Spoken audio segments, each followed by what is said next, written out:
राजे विजयसिंह डफळे सहकारी साखर कारखाना या नावाचा कोणताच कारखाना महाराष्ट्रात नाहीये, परंतु या नावाची कमान मात्र आहे। आता नावाची कमान आहे मग कारखाना नाही असं कसं म्हणता येईल?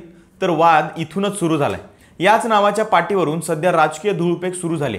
गोपीचंद पडळकर आणि जयंत पाटील यांच्यातील राजकीय संघर्षात याच वादावरून पुन्हा ठिणगी पेटली। त्याचं झालं असं की राजाराम बापू पाटील सहकारी साखर कारखाना असा नामफलक बदलून राजे विजयसिंह डफळे सहकारी साखर कारखाना असं करण्यात आलंय। अज्ञातांनी हे कृत्य केलं असलं तरी यामागे गोपीचंद पडळकर यांनी काही दिवसापूर्वी केलेल्या वक्तव्याची किनार दिसून येते। सभासदांच्या मालकीचा केल्याशिवाय कारखान्याचा धुराडा पेटू देणार नाही असा इशारा पडळकरांनी दिलाय। येत्या 1 नोव्हेंबर पासून ऊसाचा या वर्षीचा गाळप हंगाम सुरू होतोय। या पार्श्वभूमीवर उफाळून आलेला हा वाद अधिकच पेटत गेल्यास ऊस उत्पादक शेतकऱ्यांचं मात्र नुकसान होऊ शकतं। म्हणूनच हा वाद नेमका काय आहे, या कारखान्याचा नेमका इतिहास काय, गोपीचंद पडळकरांचे आक्षेप काय आहेत आणि राजे विजयसिंह डफळे यांचं जत कनेक्शन नेमकं काय आहे, ही सगळीच माहिती आपण या व्हिडिओतून जाणून घेणार आहोत। नमस्कार, मी शुभम आणि तुम्ही पाहताय लगाव बत्ती। वाळवा तालुक्यातल्या शेतकऱ्यांनी एकत्र येऊन 1969 साली सहकारी साखर कारखान्यांची मुहूर्तमेढ रोवली। वाळवा तालुका सहकारी साखर कारखाना असं नावही देण्यात आलं। संचालक म्हणून राजाराम बापू पाटील यांचाही समावेश होता। पुढे राजाराम बापूंच्या निधनानंतर कारखान्याचं नाव बदललं गेलं। राजाराम बापू पाटील सहकारी साखर कारखाना असं नाव देण्यात आलं। उत्तरोत्तर कारखान्याचा विस्तार होत गेला। आज या कारखान्याचे 4 युनिट अस्तित्वात आहेत। ते म्हणजे साखराळे, वाटेगाव सुरुल, कारंदवाडी आणि जत मधील तिप्पेहळी।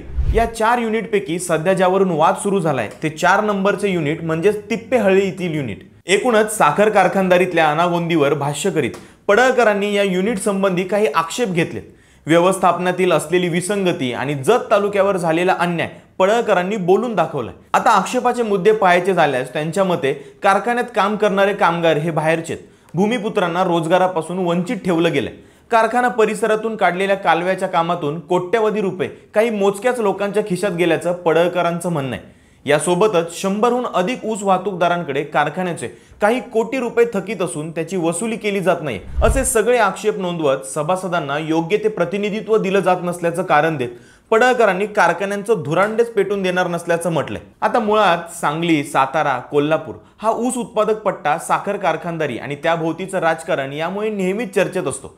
सहकारी साखर कारखाने व त्यावर वर्षानुवर्षे असणारी एकाच परिवाराची सत्ता हे देखील एक समीकरण होऊन बसलंय। सध्याचं राजाराम बापू पाटील सहकारी साखर कारखान्याचं संचालक मंडळ पाहता चेअरमन म्हणून जयंत पाटील यांचे पुत्र प्रतीक पाटील कामकाज बघत आहेत। गेली काही वर्ष जयंत पाटील हेच कारखान्याचे कामकाज बघत होते। याच कारखान्याचे संचालक मंडळ जतच्या कारखान्याचं कामकाज बघते। कारखान्यावरून वाद सुरू झाल्यावर आता पडळकर एवढ्यावरच थांबले नाहीयेत, तर त्यांनी रस्त्यावरचा आणि न्यायालयातील लढा देखील लढण्याचा सुतोवाच केलाय।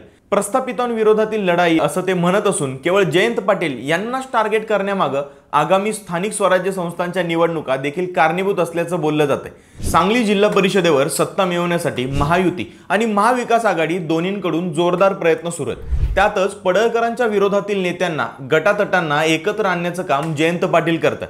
त्यामुळे जयंत पाटलांना कोंडीत पकडण्यासाठी पडळकर मात्र कामाला लागले।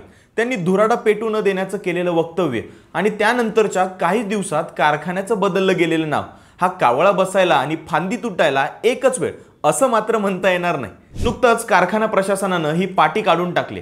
असं असलं तरी साखर कारखाने हे वादाच्या भोवऱ्यात राहिलेले आहेत। सहकारी साखर कारखाने डबघाईला आणणं, ते मोडीत काढणं आणि ते कवडीमोल किमतीने खरेदी करणं अशी मोडस ऑपरेंडी चालू असल्याची टीका अनेक वेळा केली जाते। जतच्या कारखान्याचा लिलाव जेव्हा झाला तेव्हाही अशीच टीका करण्यात आली होती। राजाराम बापू सहकारी साखर कारखान्याने जतचा कारखाना घेतला त्यावेळी देखील 250 कोटींचा कारखाना केवळ 47,86,000 घेतल्याची टीका विरोधकांनी केलेली। संस्थाचालक भ्रष्टाचाराने कारखाने डबघाईला आणतात, कर्ज वाढत जातं, यानंतर काही जण ते गियंकृत करण्याचं काम करतात अशी टीका वारंवार केली जाते। तसाच प्रकार अनेक कारखान्यांच्या बाबतीत झाल्याचं बोललं जातं। यामुळे ऊस उत्पादक शेतकरी आणि सामान्य सभासद यांना सहकारातून काहीच समृद्धी साधली जात नसल्याचं चित्र आहे। पण कारखान्याच्या पाठीवर ज्या राजे विजयसिंह डफळे यांचंच का नाव दिलं गेलंय असा प्रश्न अनेकांना पडला, तर या नावामागचा इतिहासही खूप मोठा आहे।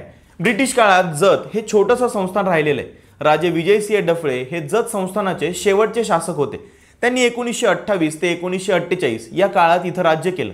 जत संस्थान हे मुंबई इलाक्यातील डेक्कन स्टेटस एजन्सी मधील एक महत्त्वाचं संस्थान होतं। त्याची स्थापना 1688 मध्ये झाली होती। राजे विजयसिंह डफळे यांनी मराठा समाजात शिक्षणाचा प्रसार व्हावा यासाठी प्रयत्न केले। 1936 मध्ये महाड इथे भरलेल्या 23व्या अखिल भारतीय मराठा शैक्षणिक परिषदेचे अध्यक्ष म्हणून त्यांनी काम केलं आणि मराठा समाजाने शिक्षणाकडे वळावं असं आवाहनही त्यांनी केलं होतं। पुढे त्यांच्या नावावर अनेक सामाजिक, औद्योगिक आणि शैक्षणिक संस्थांची स्थापना झाली। या जतच्या राजेसाहेबांनी तसेच तिप्पेहळ्ळी गावच्या शेतकऱ्यांनी जतचा कारखाना उभारायला जागा दिली। यामुळेच एका साखर कारखान्याचे नाव राजे विजयसिंह डफळे साखर कारखाना असं ठेवण्यात आलं होतं। पुढे ते पुन्हा बदललं गेलं। आता याच नावाची पाटी पुन्हा लावून या वादाची ठिणगी पेटली। पण या सगळ्या राड्यात ऊस उत्पादक आणि सभासद असलेले शेतकरी काय भूमिका घेणार हे महत्त्वाचं ठरणार असून गोपीचंद पडळकर आणि जयंत पाटील यांच्या या संघर्षात कोणाची सरशी होते हे आगामी काळात स्पष्ट होईल। यावर तुमचं काय मत आहे कमेंटमध्ये नक्की सांगा आणि अशाच नवनवीन व्हिडिओसाठी लगाव बत्ती या YouTube चॅनलला सबस्क्राइब करायला विसरू नका।